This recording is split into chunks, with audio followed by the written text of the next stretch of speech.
It's Carco and Carne. Welcome to Friday night. Welcome to Friday night at home. Carco and Carne, sponsored by C&H Financial Services.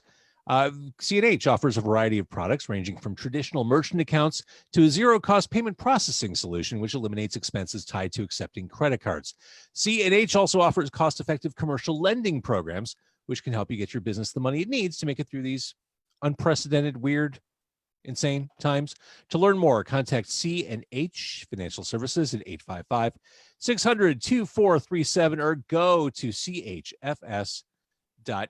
Joining me, returning to the show, a wonderful dude, Brent Sopel, hockey player, star, and advocate for people struggling with dyslexia. Welcome back, Brent. Well, thanks for having me. So right out of the gate, the Brent Sopel Foundation is the organization you founded to help people, especially kids, struggling with dyslexia. I think a good place to start with you tonight is the very real situation is most kids are going to be learning from home for the next, through the holidays, probably.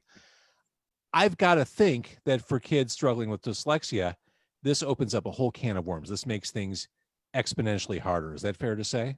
Yeah, no, 100%. It's not only kids with dyslexia, any kid with a learning disorder. It's hard enough for me to sit here on this screen. How do you get a 7-year-old or a 10-year-old or a 14-year-old to sit here, and stare at this, computer screen or an iPad, whatever they're on, for more than 15 minutes, and they're asking them to do it for an hour, 2, 3, 4 hours of time. Yes, you're bang on. So if you are a parent and you're listening or watching right now and you want advice, feedback, help, they should reach out to you in the organization, shouldn't they? Yeah, 100% reach out to me and we'll try and help out. All I care about is self-esteem. So kids with learning disorders, that's what we struggle with, especially with dyslexia, because it's tough being a kid no matter what you are. Doesn't matter who, you want to be accepted, and we're different. We learn differently. So I tell a parent, if your kid is really struggling at home, close the book, close the computer. Who cares? That self-esteem is more important. Yes, there's going to be teachers that are going to be mad at me for saying that, but guess what? That self-esteem, it doesn't matter how brilliant you are. It doesn't matter if you're a genius or you're amazing at baseball or whatever, but if you don't have self-esteem, you don't have anything. And when you're really struggling and you're spinning your wheels over and over and over again for time, 15, 20, 45, 2 hours, you're not going to get that self-esteem back. Close it up. That question's still going to be there tomorrow. That math problem, that reading assignment, whatever, that's still going to be there. But that self-esteem may not. And self-esteem, it's a big issue, or it was a big issue for you dating back to school. I mean, your insecurity over having dyslexia manifested in you being a bully. Yeah. And taking it out on other people. You probably weren't even aware of where that was coming from or why you were so angry and why you were being so crappy to other people. But that was insecurity, wasn't it? 100%. That's why I can say what I just said about that self-esteem, because I've lived it. I live it every day. I didn't find out I was dyslexic till I was 32 years old. So I was reading. Wait, now, what did you think was going on with you? The 3 words that for dyslexics or kids with ADHD, a lot of them, and other things are 3 words: you're lazy, you're dumb, and stupid. I knew I wasn't lazy because I was on the ice working and being successful on that side, working really hard there. And I knew I was working hard at that math problem or whatever. I just couldn't get it. But the words that stuck out to me, I was dumb and I was stupid. And I thought that. And, today, that still plays in my head every single day. And I know I'm not, but it still rings in my head because you told something for so long over and over again. And that's exactly where I talk about, where I was just talking about, that self-esteem. And that's everything. Yeah, you hear something often enough, you start to internalize it and think, well, maybe there's something to that. Correct. Yeah. So there's a new 30-minute documentary all about you, your journey. It sounds cheesy to say, but your journey. It's called Here to Change the World. You said a quote or gave a quote in this documentary which to me is a showstopper. If I didn't have hockey, I'd be dead. I Yeah. mean, full stop. I mean, that's it. That was your coping mechanism. That was your hard work. That was where you focused everything. Yeah. I struggled at everything. One place, and so it wasn't a job, it wasn't a sport, it was a lifeline. That's where I got my self-esteem from. Everything that I talked about here so far is that self-esteem. Only place I got it from was there. So I spent every waking moment on the ice, all winter long, every outdoor rink, anytime, because that's where I got my self-esteem. That was the only time I felt okay, good about who I was as a person. You talk about school, you go to school for 7 or 8 hours. Guess what? So my self-esteem, I hated every second of it because I struggled. So then I stepped back on the ice. So, I use it as a gas tank. My gas tank went down, down, down at school. Then hockey would bring it up. School would bring it down. Hockey would bring it up. So if I didn't, have hockey, it would have never been brought back up. So 100% by those words I say, 100%. Was it weird to have a documentary made about you? Did you feel weird, like were you nervous to see the final cut?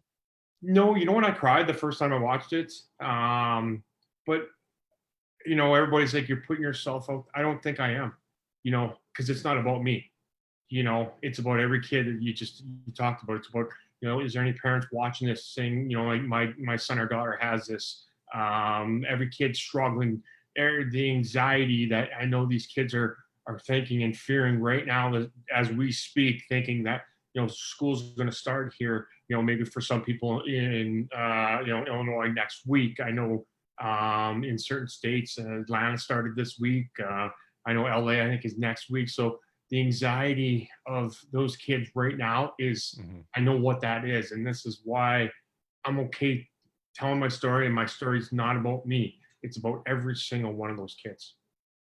That's cool. That's very cool. You feel that way. And some of this is hard to watch. It's hard to watch you explain these struggles. But what I think is really helpful, besides your story, there's an actual visualization that happens in the documentary, what it looks like to see through a dyslexic brain and dyslexic eyes, and just how, for someone who can read, seeing that, it's like, oh my God, that's what dyslexia looks and feels like. And the light bulb went off with me, like, oh my gosh, no wonder this has been such a struggle.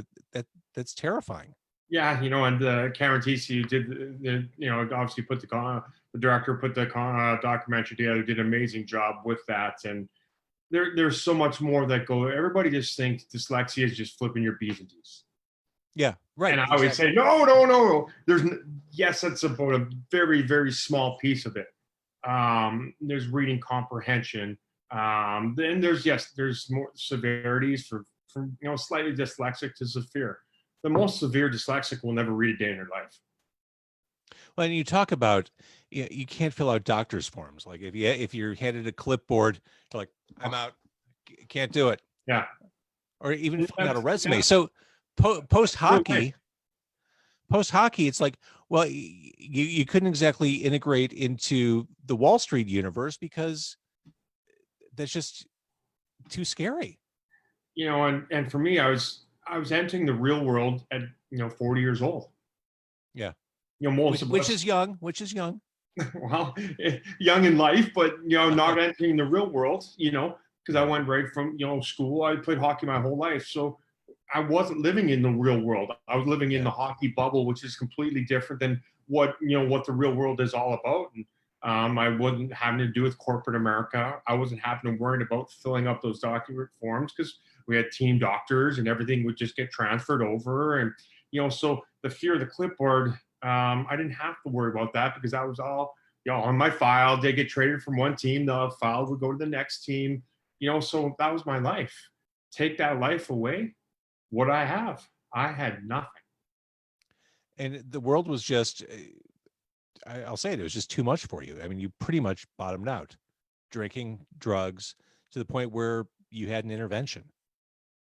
And I mean, how bad was it, Brent? Well, I'm lucky to be here today. I was months away from I didn't think I was going to see 40 years old. And, so yeah, that intervention saved my life. And, if I can make it here to the 28th of this month, I'll be 4 years sober. And, you know, that was a turning point of my life. Um, I had to get sober and I had to feel those feelings Yeah. of, struggling, of being laughed at, and finding a way to be okay with that. And how I describe that is just I had to go back in my past and clean out my closets and through all my struggles and be okay and realize God made me like this. And yes, I do struggle at certain things, but yeah, guess what? I'm amazing at others. And there's other things that people aren't amazing at, but then they get this. So I had to go back and in my 40s and look at my past and be okay with thinking about teachers and thinking about my parents and thinking about all those things, everybody letting me down. None of them let me down. I just had to be okay with it. And I didn't know what the word dyslexia was that then. Now I think less than 20% of the world knows what it is now. So I'm okay with my life today.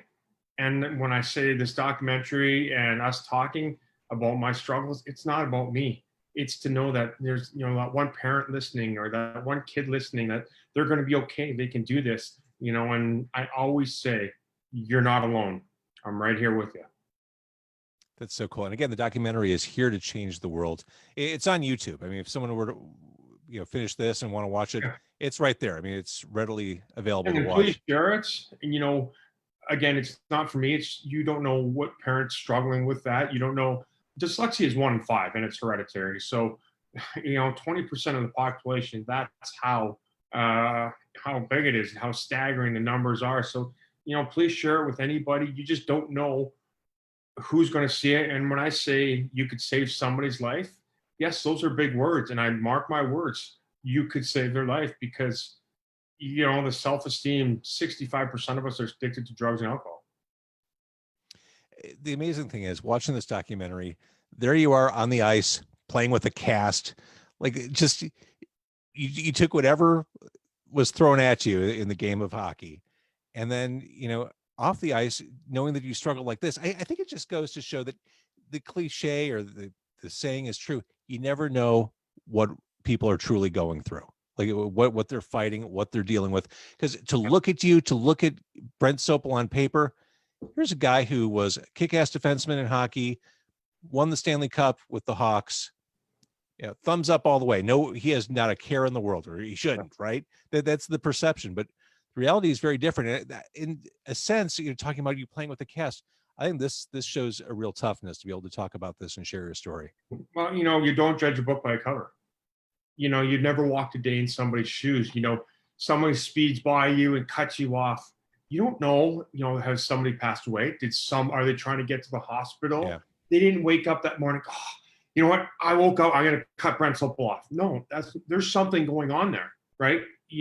Same thing as they talk about a class clown or a bully. There's something there. And you talk about playing with casts. The outer pain of a cast or playing my surgeries was nowhere near what my inner pain was. That's unbelievable. It's hard to even imagine. And you caught dyslexia in your daughter at a very young age. I mean, you were 32. I mean, thank goodness. I mean, your awareness is super heightened now that you were able to address things much sooner for her and make a better situation for her as she grows up. Yeah, early diagnosis for dyslexia is key. I wouldn't have the problems and the scar. I shouldn't say problems, the scars I have if I knew at a younger age. Yeah. She just graduated high school. She's supposed to be going to college. Well, with COVID and all that, but she's going to be a freshman in college. So, we caught it when she was in grade 2, and she had her struggles and she had to go through things, but she graduated high school. She got into college. And she's excited. And that early diagnosis is the key. Again, finding out at she was 7 or finding out at 32, obviously a big difference. But that's why I talk about it. That's why, I'm so passionate about dyslexia is the earlier you find out, the better it is. And last stat I heard was 40 million adults in the US have it, and 2 million know it. That's unbelievable. And again, the documentary is here to change the world. One final documentary related question. How do you get Eddie Vedder to do the final song? Or how do you get to use that song in the documentary? He hasn't come after me yet. Oh, Yeah. one of those. Yeah, I tried to reach out to him. I know I have friends that are friends, and so maybe should I not have asked that question? If he comes after me, he comes after me. I got a lot of friends that are friends with him, so it was just a perfect. Again, Cam Casey did the documentary. It was just a perfect song that collaborated with that. So he may come after me. If he comes after me, I'm coming after you. I don't want you coming after me. I've seen what you can do. I don't want to mess with you, Brent Sopel. Let's talk a little bit about the Brent Sopel Foundation. Tell me about the work you've done. Right before we went live with this interview, you talked about just how busy you are and how life is just nonstop for you. Tell me, I'm assuming the foundation accounts for a lot of that activity. Yeah, obviously the foundation is my purpose, and I never want to be known as Brent Sopel, the hockey player. I want to be known in my legacy to be the foundation, and that I brought awareness to dyslexia, and I can help one kid at a time, and however that is, through the foundation, through the awareness, through the documentary, trying to get teachers educated in what dyslexia is, getting parents educated. So I hope that one day my foundation is big enough where I can do this full time, because I always compare it to autism, because everybody knows what autism is. Autism is 1 in 65, and it's not hereditary. Dyslexia is 1 in 5, and it is hereditary. So I passed it on to my daughter. Chances of her passing it on to her kids, it's going to keep going, and we're born this way. There's nothing we can do. So yes, it's my purpose. It's my passion. It's my life. So when I say people reach out to me, I will get back to you. Absolutely. May take a little bit of time, and I love being busy, helping people. Anytime I can help somebody anywhere around the world, means more to me than ever stepping a day on the ice playing the NHL.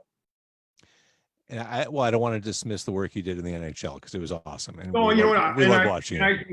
Listen, God put me on a path to have a platform to be able to do the documentary, for you and I to have that conversation. So hockey was amazing with me. So I'm not denying, just tossing that to the side. But, for me, the purpose in life is every kid I can save, every parent I can help, every individual that I can save, I help change their life. Again, that's more important than a sport. Totally get it. I mean, I don't have a charity foundation or anything, but I realize, I feel like I've said all I need to say in my industry. I can still do stuff. I still like my industry, but I'm at a certain point in a certain age where I'm like, I want to start doing good. Like you kind of, you climb one hill, you're like, well, what's next? Well, I need to start doing right by humanity. And that's kind of where my head's at. And I can relate to what you're saying, just because I think that's what people should do when they hit a certain point. Like, how can I help? Well, what can I do? The Bible, and if you're Catholic, not whatever religion, you treat people the way you want to be treated. The world wouldn't be the world where the world is if we did that. And like I said, I talk about kids struggling. I just don't want a kid to feel the way I do. So why can't we be nicer to people? Why can't you say good morning and say good morning back, and just care about other people?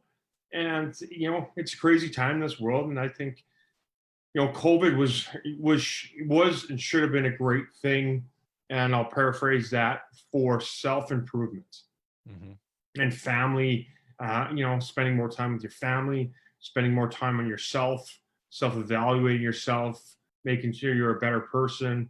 I think parents now realize kids with learning disorders, how much they really do struggle, because they knew they struggled, then they send them to school and then come home and do the homework, but they really didn't see them really full on struggle like they did now. So I guess now they can advocate for the kids better. So you know, bless the hearts of everybody that passed away, and then all the healthcare workers and everything. But, you know, family wise, person wise, your kid wise, it should have, you know, it should have been a good thing to stay at home and learn more about those, you know, those people around in your life and yourself. And I don't want to minimize how challenging this is emotionally for everybody. I mean, this is such a weird time. I think a period of emotional mourning is appropriate with the quarantine and COVID-19. I think it's okay to kind of mourn the loss of what was normal 6 months ago. I think it's normal to want to just kind of detach for a while. I think all those are valid, but you're right. I think also at the core of it, here's an opportunity to just push the reset button.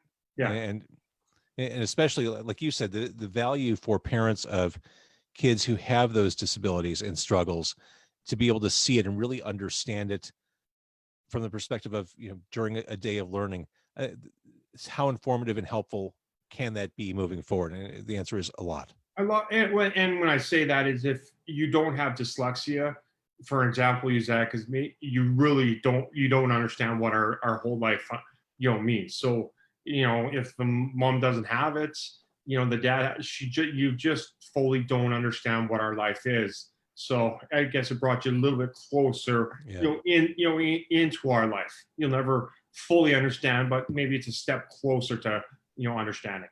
That's it. And the Brent Sopel Foundation, people can find you easily on the web. And what a great resource. And what an easy, approachable resource you are, Brent, for parents and kids. Just it's nice to know that there's an ally out there, someone who gets it, and someone who can speak to all of this. You're not alone. And, you know, right now I'm redoing my website. So, you know, hopefully that October is Dyslexia Awareness Month. So trying to get my new website up with more and more material, more information for parents. But I live it every day. That's why I can say you're not alone.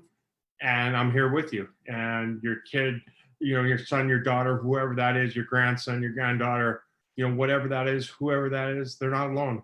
You know, I'm right there in that battle with you, and you know, advocate whatever that is, help out any way I can. I feel like I want to give you a hug now. The virtual hug. Yes. All right, I'm going to stop the Facebook Live. Thank you, everybody, for watching there. Much appreciated. That's Brent Sopel right there.